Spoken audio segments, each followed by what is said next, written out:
created using Powtoon.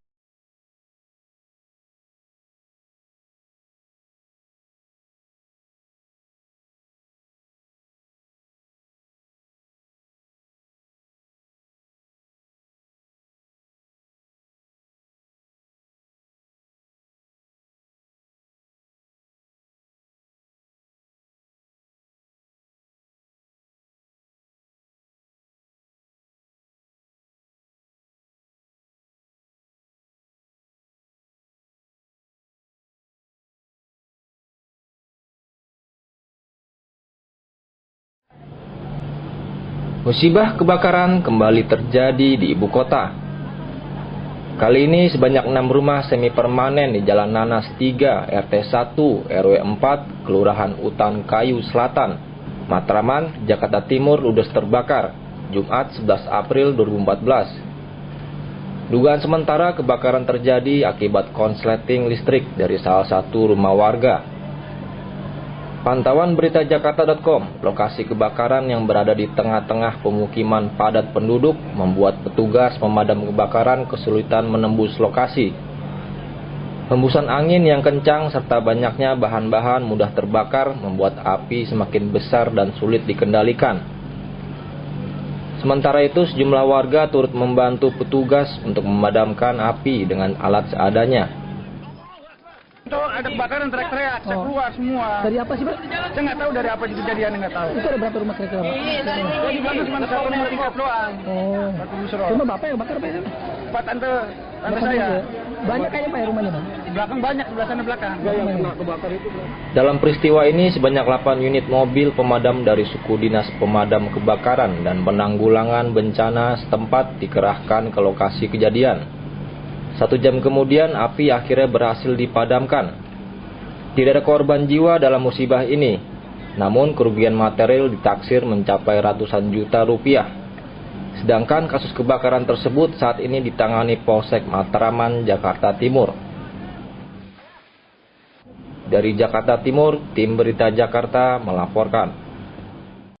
Kebakaran kembali terjadi di Jakarta Timur. Kali ini kebakaran terjadi di pemukiman padat penduduk di Jalan Multikarya, Utan Kayu. Api diduga berasal dari korsleting listrik dan menyambar ke rumah lainnya yang semi permanen.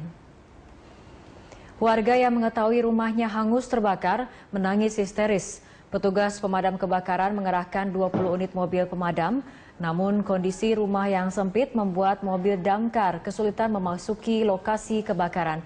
Akibat kebakaran, kepolisian menutup flyover Pramuka hingga menyebabkan kemacetan panjang.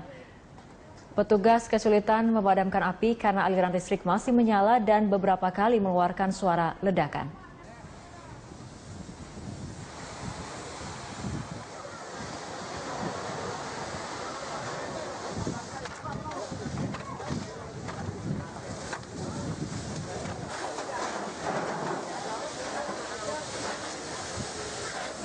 Rumahnya sekitar 15 rumah, Pak.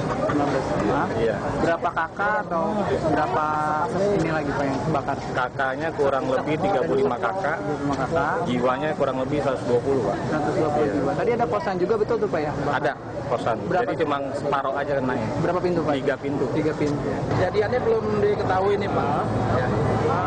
Jumlah rumahnya berapa? Ya? Jumlah yang kebakar, Pak? Nah, ini petakan, Pak. Ada belum diketahui berapa rumahnya. Kita lagi sedang ini mencari data.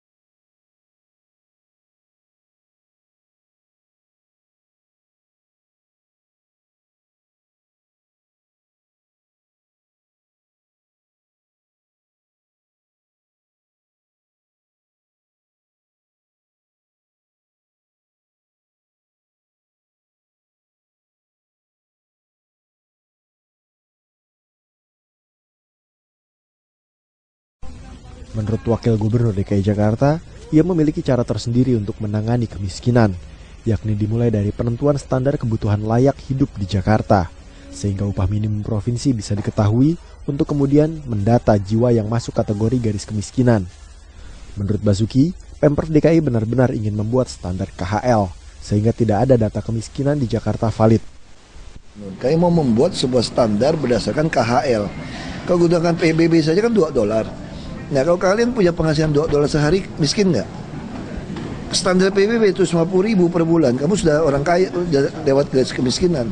Nah, saya juga tidak mau. Kita mau gunakan KHL, survei kebutuhan hidup layak. Karena itu yang dipakai di UMP. Jadi siapapun yang berpenghasilan di DKI di bawah KHL, berarti dia itu di garis kemiskinan. Data terakhir Badan Statistik, angka kemiskinan di daerah perkotaan pada tahun 2013 bertambah sebanyak 300.000 jiwa. Angka ini akan bertambah seiring kebijakan Pemprov DKI untuk menaikkan standar kebutuhan layak hidup. Diketahui bahwa Pemprov DKI menaikkan standar KHL untuk menetapkan UMP pada tahun 2014 sebesar Rp2.441.301. Dari Jakarta, Veronica Yasinta, Haris Munandar, Kantor Berita Antara mewartakan.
Oke, gimana? Tadi udah lihat dong videonya tentang pembahasan pendidikan luar sekolah, dari mulai kegiatannya itu apa, programnya seperti apa, terus landasan juga kayak gimana.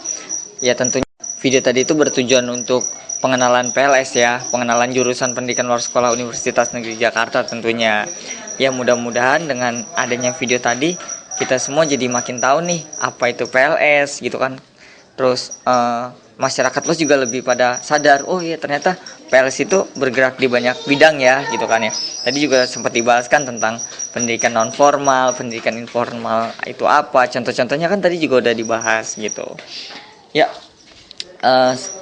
selanjutnya kita mau ngebahas nih soal permasalahan yang ada di hutan kayu gitu kan. Nah, tadi kan udah juga dibahas tuh beberapa masalah kan, terutama seputar kebakaran di hutan kayu gitu kan, yang mungkin tiap tahun bisa dibilang sering terjadi ya gitu. Terus selain dari kebakaran juga tadi ada kasus kemiskinan gitu kan. Kemiskinan ini karena emang di sana itu mayoritas ya warga, waktu pas kita wawancara ke PRT-nya, mereka itu menengah ke bawah dan rata-rata mereka itu juga berpenghasilan itu dari berdagang gitu kan. Nah, kita di sini nggak cuma sekedar membahas masalah yang ada di sana, tapi kita juga mau coba untuk memberi solusinya gitu kan, kita sebagai orang PLS. Nah, solusi yang kita akan berikan ini adalah tentang penanggulangan bencana tentunya. Loh, emang apa hubungannya dengan PLS gitu kan? Emang PLS itu kerjanya ngapain sih? Kok sampai penanggulangan bencana segala bisa dibawa oleh PLS gitu kan? Nah, kita mau bahas sedikit nih. Oh, ternyata di PLS itu juga kita bisa berperan sebagai fasilitatornya gitu kan, agar masyarakat itu bisa diberdayakan tentunya gitu kan, dan juga sigap dalam menanggulangi bencana gitu kan. Nah, program-programnya seperti apa sih? Kita tuh ada yang mulai dari buat pelatihan penanggulangan bencana nanti untuk masyarakat sekitar situ tentunya. Dari mulai kita penanggulangan bencana itu tentunya kita harus punya ilmunya dulu nih sebelum kita terjun ke masyarakatnya gitu kan. Setelah kita terjun, terus habis itu kita udah punya ilmu, nah kita baru bisa ngebuat suatu pelatihan gitu. Bagaimana sih kalau misalnya terjadi bencana ini atau mungkin terjadi kebakaran gitu kan. Kita akan beritahu step-stepnya, langkah-langkahnya itu seperti apa gitu. Terus setelah tadi kita bahas soal pelatihannya, nah kita juga langsung terjun nih ke lapangannya. Jadi setelah kita punya ilmunya, kita langsung mengadakan simulasi kegiatan. Nah, simulasi kegiatan ini mungkin simulasi kegiatan kebakaran gitu kan. Kita tuh benar-benar melakukan simulasi di mana kejadian kebakaran, karena kita tahu di hutan kayu itu kan perumahan penduduk itu kan padat gitu kan ya, padat, dan emang ibaratnya di sana itu rumahnya itu sampai gang-gangnya itu tuh sempit-sempit banget gitu kan. Dan setelah kita melakukan simulasi kegiatan kebakaran, kita bisa membuat peta gitu kan, peta jalur evakuasi atau area evakuasi yang nantinya bakal digunakan oleh penduduk gitu kan. Nah, itu mungkin beberapa program yang saya tawarkan dari Ahmad Mirza, PLS UNJ 2014, dan mudah-mudahan program ini bisa berjalan gitu. Kalau emang kita punya kesempatan, kita akan ke sana. Nah, sekedar informasi nih, karena PLS 2014 itu akan ikut kegiatan Jakarta Rescue. Tentunya kalau misalnya kita udah ikut kegiatan Jakarta Rescue dan punya ilmunya untuk rescue gitu kan, mudah-mudahan bisa bermanfaat ke depannya. Oke, sekian dari saya. Assalamualaikum warahmatullahi wabarakatuh.